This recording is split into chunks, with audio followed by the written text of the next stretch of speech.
내 아들 내 장자라.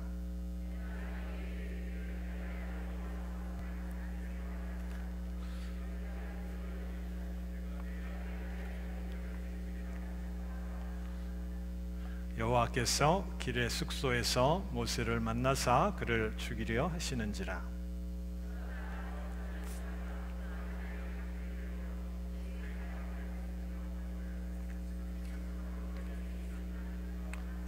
다 같이 여호와께서 모세를 넣으시니라. 그때에 십보라가 남편이라 함은 할례를 인함이었더라. 아멘. 한 주간 평안하셨습니까? 아멘. 오래전에 여러분 읽었을 법합니다. 삼국지라는 그런 장편 소설이지요. 역사가 배경이 된 중국의 역사가 담겨 있는 그 삼국지에는 여러 유명한 말들 그것이 있습니다. 그 가운데 삼고초려라고 하는 그런 말이 있는데 말 그대로의 뜻은 초가집을 세 번 찾아가다라고 하는 그런 뜻입니다. 유비라는 그런 이가 그의 정말 책략가로 꼭 필요한 그 한 사람이 있었는데 제갈량이라고 하는 사람이에요. 그에게 찾아가서 자기와 함께 대업을 이루었으면 좋겠다. 그가 꼭 필요해서 찾아가서 자신의 사람이 되어달라 부탁을 하게 됩니다. 그러나 이 제갈량은 계속 거절을 하지요. 그래서 그 뜻이 이루어지지 않을 수도 있었는데 세 번씩이나 그 집을 찾아가서 그의 마음을 바꾸고 또 결국 함께 더 큰 대업을 이루는 그 과정이 우리들이 기억하는 모습입니다. 여러분, 하나님이 사람을 택하여 쓰실 때에 이런 삼고초려와 비슷한 모습으로 하나님 좀 끙끙 매는 그런 모습이 성경에 표현되어 있는데 오늘 읽은 말씀 앞부분에 모세와 특별히 관계할 때 하나님 좀 쩔쩔매는 듯한 그런 모습을 우리들이 찾아볼 수 있어요. 우리들이 앞장에 그 4장의 1절부터 16절까지 17절까지 읽어보지 않았지만 모세를 부르시는 하나님, 모세에게 소명을 주시는 그 하나님의 모습을 우리들이 바로 직전에 살펴볼 수 있는데요. 미디안 광야에 모세가 40년간 홀로 살아가지요. 그곳에 찾아가십니다. 모세 입장에서는 그 삶이 너무나 익숙해요. 이전에 애굽의 왕자로 화려한 그 삶을 살았던 옛 방식을 버려서요, 이제는 40년간 또 그곳에서 가정을 꾸리고 또 작은 행복, 그 만족, 인생의 어떤 목적 이런 것들을 느끼면서 살아가고 있을 때 하나님이 그를 찾습니다. 찾아서요, 아주 특별한 그런 일들을 명하시게 됩니다. 그래서 함께 일하자. 또 동족이 애굽에서 정말 고통 중에, 고난 중에 그들이 하나님의 이름을 부르는데 함께 가자. 그들을 출애굽시키자. 그 제안을 하시지요. 하나님이 제안하신 거예요. 그런데 성경을 보면 모세는 3번 이상 거절을 하는 것들을 우리들이 보게 됩니다. 자기에게는 아무 능력이 없어요. 내가 가서 바로에게 애굽의 백성에게 말을 해도 그들이 나를 믿어주지 않을 거예요 라고 그렇게 거절하기도 하고요. 저는 참 말을 못해요. 말 재주가 없어서 앞에 이야기해서 다른 이의 마음을 그렇게 바꿀 수 있는 능력이 없어요. 어눌합니다. 그런 식으로 또 자격이 도무지 되지 않아서 보낼 사람을 좀 보내십시오 하나님, 그렇게 하나님 앞에 거절하는 그런 모습들을 보여줍니다. 참 대단하지요. 하나님 앞에 버티는 모습, 주저하는 그런 모습들을 보면 참 모세예요. 지난주 저희가 함께 야곱이라고 하는 인물을 살펴보았어요. 야곱이 야복나루에서 하나님께 씨름하잖아요. 밤새 기도하잖아요. 그래서 결국에는 어때요? 하나님이 야곱에게 져주시는 그런 모습을 하나님이 보여주셨는데, 오늘 말씀은요, 모세와의 관계 속에서는 하나님이 꼭 이겨야 되겠다라고 하는 그런 모습으로 그 모세와 관계하는 것을 우리들이 살펴볼 수 있습니다. 나에게는 정말 말에 능력이 없어요, 나를 믿어주지 않을 거예요 하는 그 모세에게는요, 지팡이를 주세요. 지팡이가 뱀으로 변하게 되는, 이적을 행하게 되는, 품속에 손을 넣었을 때 문둥병이 되는 그런 이적을 그렇게 갖게 해주십니다. 그리고 그래도 애굽인들이 믿지 못할 때에는 나일강을, 그 강물을 퍼서 뿌렸을 때 그게 피가 되는 그 능력도 주시겠다 합니다. 그지요?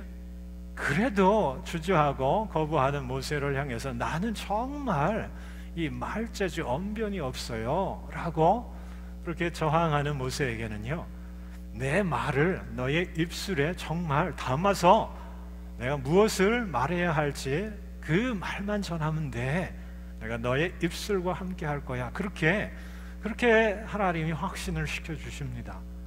근데도요, 넘어가질 않아요. 이 모세는 그래도 버팁니다. 정말 보낼 만한 자격이 있는 그런 사람을 보내주십시오 했을 때에 너의 곁에 아론이 있다, 아론이 너를 대신해서 내가 해야 할 말들을 대신 전하게 할 터이니 제발 좀 함께 일하자, 그런 제안을 하시는 거예요. 여러분, 어떻게든 모세의 마음을 설득하고 바꾸어서 하나님의 일들을 하게 하시는 간절함이 좀 묻어나는 사장의 말씀인데, 우리식 표현에 좀 애잔합니다. 하나님이 정말 그렇게 쩔쩔매면서 모세를 설득해야 했을까? 정말 하나님 마음속에 꼭 필요한 존재가 모세였기 때문에 끝까지 그의 마음을 바꾸고 변화시켜서 그를 택하시는 그 모습을 우리들이 보게 됩니다. 하나님 마음이 그랬다라는 거예요. 그런 마음으로 모세가 짐을 꾸리기 시작을 합니다. 그래서 이드로에게 내가 떠나야 되겠다, 애굽의 나의 동족에 있는 곳으로 가야 하겠다, 또 그의 처자식과 함께 이제 애굽을 향해서 그 모든 것들을 내려놓고 떠나는 과정에 오늘 우리가 함께 읽은 말씀 가운데 놀라운 일들이 일어납니다. 24절이요. 여러분, 이 말씀에 아마 걸리신 분들도 있을 줄 압니다. 여호와께서 길의 숙소에서 모세를 만나 그를 죽이려 하시는지라. 여러분, 너무나 당황스럽지 않으세요? 바로 직전에 하나님이 모세의 모든 것들을 바꾸어서 모세를 택해서 그렇게 간신히 정말 모세의 마음을 설득해서 애굽으로 지금 향하고 있는데, 가는 도중에 길에 유하여야 하는 그곳에서 하나님이 모세를 죽이려 하셨다라는 거예요. 여러분, 이해되십니까? 혹시 왜 이런 일들이 일어났는지 도무지 알 수 없어요. 하나님 마음이 갑자기 이렇게 돌변하신 것일까요? 아니면 좀 생각해 보니까 모세가 자신의 말들을 거절하고 그래서 굉장히 무시당한 것 같아서 우리식 그런 느낌처럼 화가 나서 뒤늦게 모세에게 분풀이 하시는 그런 모습일까요? 그런 게 아니죠. 참 이 말씀을 해석하기가 참 어렵습니다. 이 말뜻은 모세가 애굽으로 향하고 있을 때에 여행 중 어느 숙소에 머물고 있을 때 모세가 죽음에 이르는 큰 병을 얻게 되었다라는 거예요.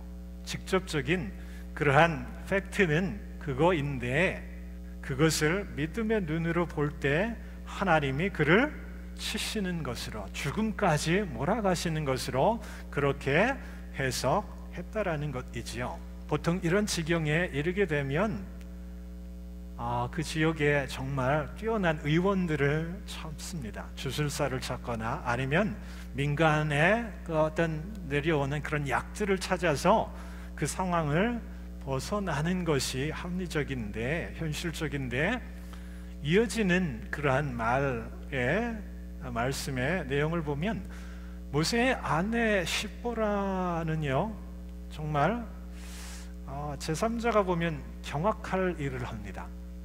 도무지 이게 왜 그렇게 생각하고 왜 그렇게 행동했는지 이해되지 않는 그러한 것이지요. 그러나요 그의 마음에는 이 일이 단순히 어떤 전염병이나 아니면 유행병을 앓는 그런 차원이 아니라 이것이 하나님에 의해서 주도되고 또 그 안에 보이지 않지만 영적인 그런 측면들이 있고 영적으로 그것을 해석했기 때문에 그렇게 대안의 방식을 그가 택하게 됩니다.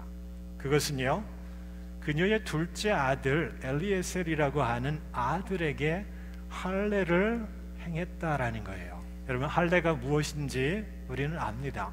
유대인들 이스라엘 백성들은 태어난 지 8 안에 그때에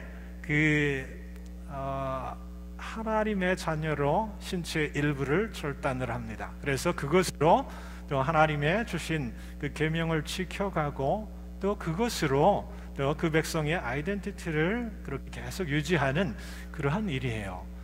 모세는 지금 병을 얻어 죽게 되었는데 아내는 아들에게 할례를 행해서 그 상황을 모면하려고 하는 그 과정들을 보면 얼핏 이해가 되지 않지만 십보라는 정확하게 그것이 하나님에 의해서 멈추어진 사건이고 하나님이 그것을 통해서 무엇을 지금 원하고 기대하시는지 정확하게 알았다라는 거예요.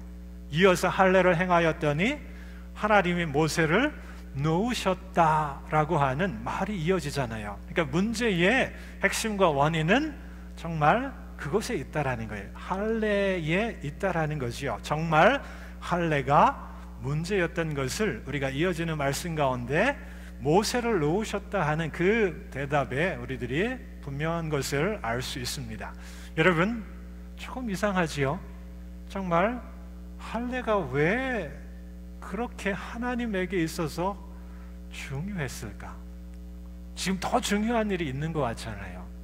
모세가 급하게 애굽으로 가서 출애굽의 모든 일들을 지금 행해야 하는 게 더 크고 더 중요한 그러한 모습인데 우리는 그렇게 생각하는데 그 과정 중에 지금 흘러가는데 하나님이 스탑을 시킵니다.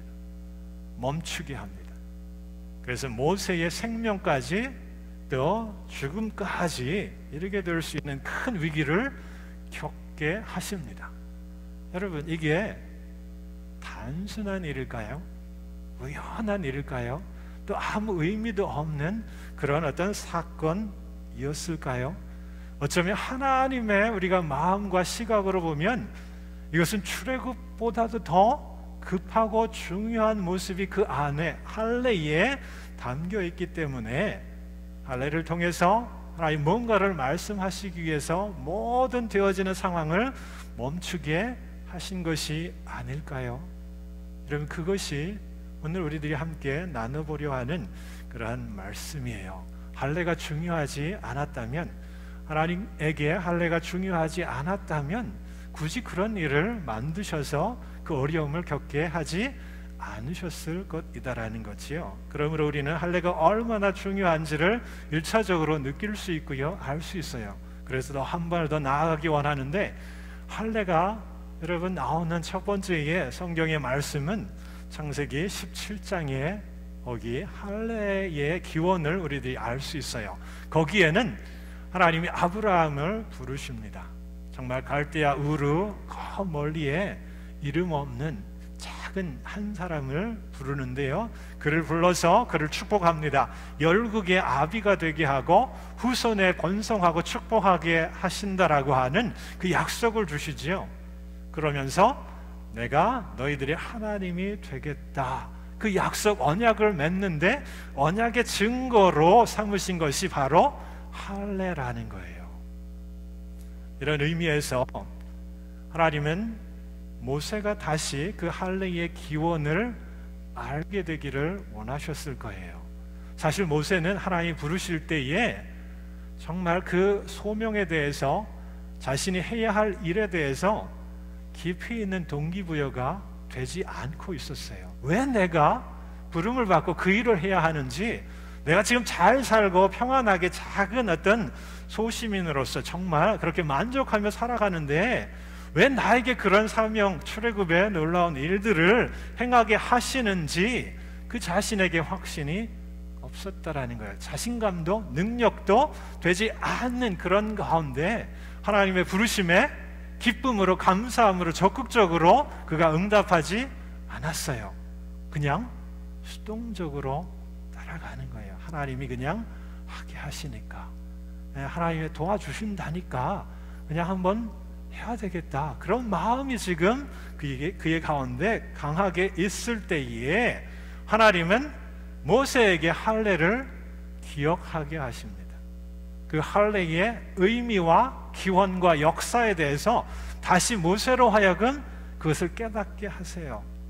아브라함과 맺으신 약속, 그 약속을 후손과 함께 그걸 지켜가는 하나님이시라는 것을 지금 모세로 하여금 깨닫게 하시는 거예요.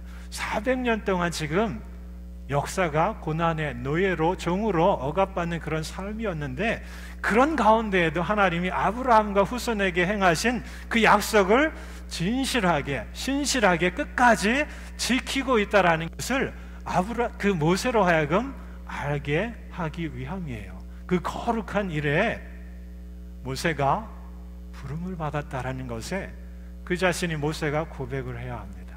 깨달아야 합니다. 그래야 그 어떤 동기와 의미가 그 자신 안에서 비로소 생겨날 때에 하나님의 부르심에 응답할 수 있고요, 더 적극적으로 그 하나님의 일들을 감당할 수 있기 때문에 스탑을 시키세요. 할례를 통해서 큰 위기를 겪게 하십니다. 그 할례 속에 하나님이 어떤 분이신지를 정확하게 깨닫고 알게 하기 위해서 지금 모세로 하여금 큰 어려움을 겪게 하시는 것이지요. 말씀의 핵심은 그거예요. 할례 단순한 그런 어떤 육체적인 그런 종교적인 행동, 그것이 아니라 그 속에 담겨 있는 하나님 보라라는 거예요. 오래전부터 아브라함에게, 그 후손에게 약속된 것은 지금 지켜지지 않는 게 아니라, 하나님에 의해서 무시되는 것이 아니라 하나님이 기억하시고 그 일을 이루시고자 지금 일하시고 계시고요, 그 일에 함께 동역하자 그를 부르고 계신다라는 거예요. 그러므로 할례를 통해서는 하나님의 놀라운 그 하나님의 계획과 뜻과 또 앞으로 해야 할 그 역사에 눈뜨고 마음 열리도록 그 할례의 사건을 모세에게 지금 행하신 겁니다. 여러분, 할례는 이렇게 굉장히 중요한 그런 어떤 상징이지요. 그 상징 속에 하나님의 마음이 있고 뜻이 있고 축복이 있고 또 역사가 있는 그러한 겁니다. 그런데 구약의 성경에는 할례를 이야기할 때 육체의 할례만을 이야기하지 않습니다. 모세조차에게도 이런 말씀하세요. 너희는 마음의 할례를 행하고 다시는 목을 곧게 하지 말아라. 신명기의 말씀이에요.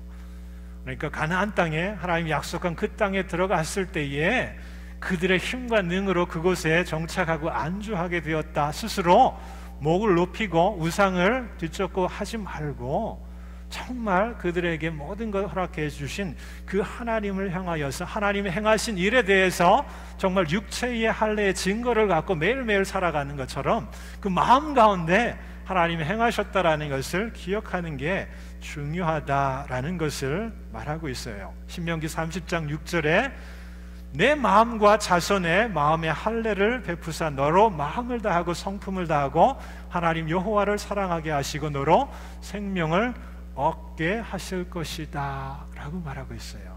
그러니까 육체의 할례, 그것이 육체적으로 증거로 남지만 그것을 보면서 마음에 새겨야 한다라는 게 같이 가야 한다라는 거죠. 육체의 할례와 마음의 할례는 이미 모세로부터 그 이후에 예레미야 시대, 그 이후에 신약에 이르는 그 시대까지 계속 병행하면서 가는 것들을 볼 수 있는데, 예레미야도 이런 말을 합니다.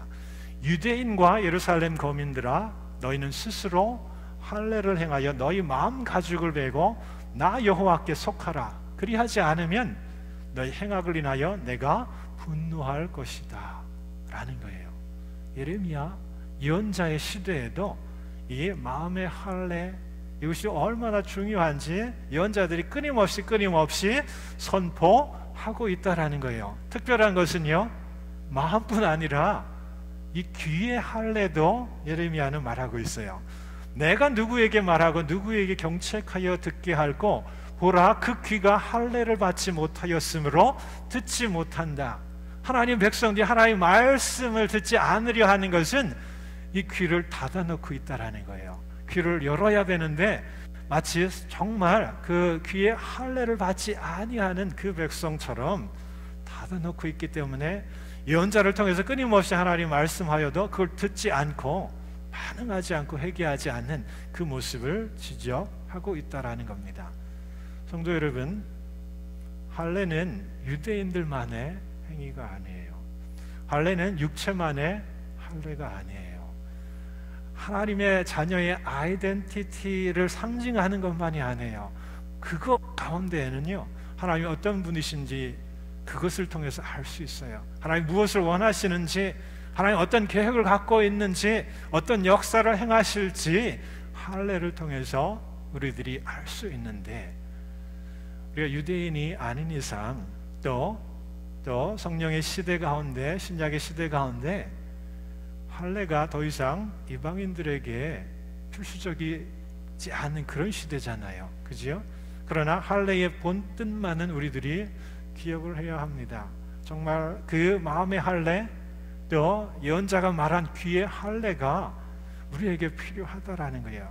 말씀을 듣고 마음에 새기고 삶으로 우리들이 그것들을 이루어내야 하는 것이 우리에게 필요하다라는 거예요. 우리가 모세처럼 그렇게 믿음 생활을 할 수 있어요. 수동적으로 믿음의 가정에서 태어났기 때문에 어릴 적부터 믿음 생활이 그냥 습관처럼 배어 있기 때문에 또 정말 은혜의 감격과 기쁨을 과거로 묻어두고 그냥 크리스찬으로 이름으로 살아갈 수 있어요.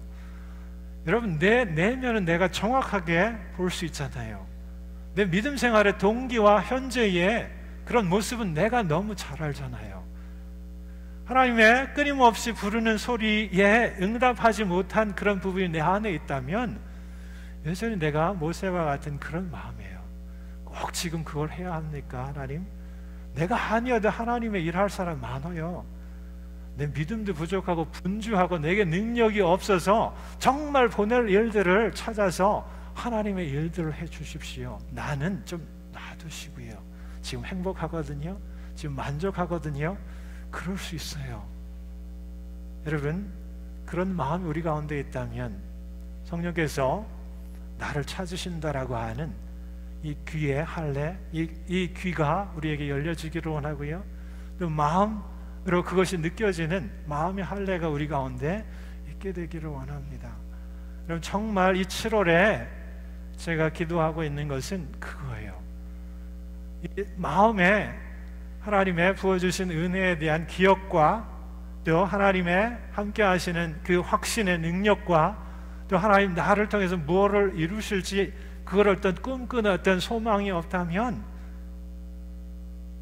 제 타이틀에 걸맞게 기능적으로 사역할 수 있어요. 그러나 변화가 없고요, 하나님 기뻐하시는 그런 사역이 되지 않는다라는 거예요. 저의 모습만이 그러겠습니까? 여러분, 믿음 생활하는 우리의 모습이 그와 같은 거예요. 정말 내 안에 이 할례를 통해서 눈뜨게 하신 하나님의 역사가 필요합니다. 이것이 우리의 마음의 간절한 소망이 되기를 원하고요, 이것을 놓고 우리가 함께 기도했으면 좋겠어요. 스데반 집사 사도행전 7장 5절에 목이 곧고 마음과 귀에 할례를 받지 못한 사람들아, 너희가 항상 성령을 거스려 너희 조상과 같이 하는도다. 그 시대에 성령의 역사에 대해서 눈뜨지 못하고 받아들이지 못하고 내 안과 세상을 바꾸시는 하나님의 역사를 부정하는 이들을 향해서 그렇게 말했어요. 여러분, 성령이 우리 안에 우리의 마음과 귀에 이 모든 할례를 이루시지 않으면 우리가 정말 듣기는 들어도 깨닫지 못하는 거예요. 하고 싶어도 마음에 새겨지지 않으니까, 마음으로 결단하고 순종하지 않으니까 우리의 삶의 능력이 나타나지 않는 것이지요 라고 간구합니다. 7월 한 달에 저녁마다 기도회 여러분 한 번 더 마음 써 주시고 기도로 함께 모여서 여러분 위해서 기도하십시오. 여러분 마음속에 하나님이 정말 하나님 인치신다라는 거, 성령께서 와서 부딪히는 역사, 또 내게 동요가 있어서 울리는 역사가 있도록 여러분 기도해 보세요. 모세 끌려가는 모세가 아니라 정말 그런 거로 하나님의 사역을 하게 하시는 그것이 아니라 스탑시키시잖아요. 위기를 겪게 하시잖아요. 할례를 통해서 다시 하나님의 언약과 약속과 역사에 대해서 그를 깨닫게 하시잖아요. 우리 마음에 그 같은 믿음 안에 하나님의 역사가 필요합니다. 그것을 놓고 여러분 함께 결단했으면 좋겠고요. 성령께서는 분명히 우리의 길을 열어주실 겁니다. 우리의 마음에 하나님이 어떤 분이신지, 나에게 어떤 계획과 또 우리를 통해서 어떤 일들을 행하실지 그것들을 분명하게 알게 해주실 거예요. 조금은 부담되시더라도 기도해 보세요. 그러면 정말 좋아요. 정말 설명할 수 없는 평안이 있어요. 그리고 내 자신을 볼 때 회개가 일어납니다. 그리고 내가 모르는 것들을 보게 하세요. 보고 또 꿈꾸면서 기도하게 하시는 놀라운 은혜가 있습니다. 무더운 여름이지만 주께서 내 마음의 뜨거운 역사로 함께 하심을 함께 경험하는 그 자리로 여러분을 초대합니다. 우리 함께 어떤 상황이어도 우리가 함께 이 상황 가운데 기도했으면 좋겠고요. 이 찬양 함께 같이 하면서 우리 함께 기도의 자리로 나아가기를 원합니다. 모든 상황 속에서 우리가 하나님께 더 가까이 가기를 원합니다. 다 같이 좀